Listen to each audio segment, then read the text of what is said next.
నిన్న రేవంత్ రెడ్డి ఢిల్లీలో అమిత్ షాని కలిశారు. ఢిల్లీలో మిగతా కొంతమంది మంత్రులందరితో సమావేశమయ్యారు. రాష్ట్రానికి రావాల్సిన నిధులు దాంతో పాటుగా రాష్ట్ర ఆర్థిక పరిస్థితిని వివరించి కొన్ని డబ్బులు తెచ్చే ప్రయత్నం చేసినట్టు కనబడతా ఉన్నది. ముందుగా పాలమూరు రంగారెడ్డికి 60% నిధులు కేంద్ర జలశక్తి మంత్రి గజేంద్ర సింగ్ షెకావత్ హామీ.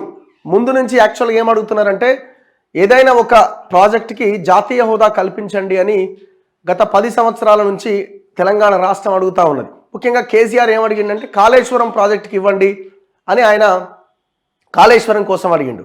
యాక్చువల్గా ఈ కాళేశ్వరం ప్రాజెక్టు అది ఎత్తిపోతల కాదు, తిప్పిపోతల, తిరిగి జాతీయ హోదా కాదు కదా, అసలు ఈ ప్రాజెక్టే దండగా అన్నది ఎంతోమంది ఎక్స్పర్ట్స్ చెప్పారు. కేంద్రం కూడా ఏం చెప్పింది, ఈ కాళేశ్వరం ప్రాజెక్టుకి సంబంధించిన ఆ డిపిఆర్ ముందు ఇవ్వు అంటే మన సారి ఇచ్చేసరికి అది కథా వ్యవహారం అంతా ఏడుకోపోయింది. అసలు యాక్చువల్గా కంప్లీట్ చేయాల్సింది పాలమూరు రంగారెడ్డి ప్రాజెక్ట్. ఆ ప్రాజెక్టు పైన సీత కన్నేసి మొత్తం ఆ ప్రాజెక్ట్ని పక్కన పెట్టేసిండు.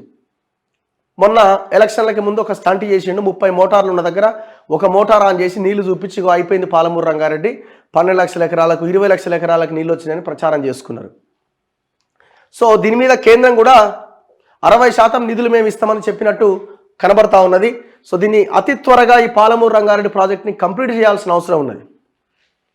జాతీయ హోదా ఇవ్వాలని కోరిన ముఖ్యమంత్రి రేవంత్ రెడ్డి ప్రస్తుతం ఆ విధానం లేదన్న షెకావత్. కేంద్ర మంత్రులు అమిత్ షా, హర్దీప్ సింగ్లతోనూ సీఎం భేటీ. విభజన సమస్యలు, ఐపీఎస్ క్యాడర్ పెంపు, మెట్రో 2వ దశ తదితర అంశాలపైన వినతులట. పాలమూరు రంగారెడ్డి ఎత్తిపోతల పథకానికి 60% నిధులిస్తామని తెలంగాణ సీఎం రేవంత్ రెడ్డికి కేంద్ర జలశక్తి శాఖ మంత్రి గజేంద్ర సింగ్ షెకావత్ హామీ ఇచ్చారు. రేవంత్ రెడ్డి గురువారం ఢిల్లీలో షెకావత్తో పాటు కేంద్ర హోంమంత్రి అమిత్ షా, పట్టణాభివృద్ధి శాఖ మంత్రి హర్దీప్ సింగ్ పురీలను కలిశారు. రాష్ట్ర విభజన సమస్యలు, ఐపీఎస్ క్యాడర్ పెంపు, పాలమూరు రంగారెడ్డి ఎత్తిపోతలకు జాతీయ హోదా, వివిధ పట్టణాభివృద్ధి ప్రాజెక్టులను వారి దృష్టికి తీసుకెళ్లారు.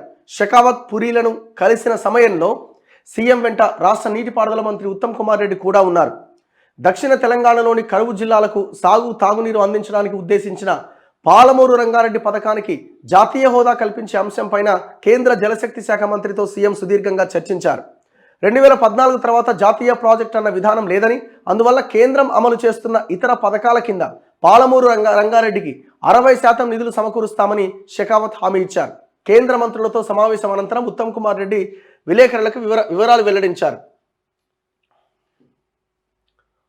డిసెంబర్ 26వ తేదీన ప్రధానమంత్రికి ఇచ్చిన వినతి పత్రంలో పాలమూరు రంగారెడ్డి పథకానికి జాతీయ హోదా కల్పించి కేంద్ర నిధులు ఇవ్వాలని ముఖ్యమంత్రి రేవంత్ రెడ్డి కోరారు.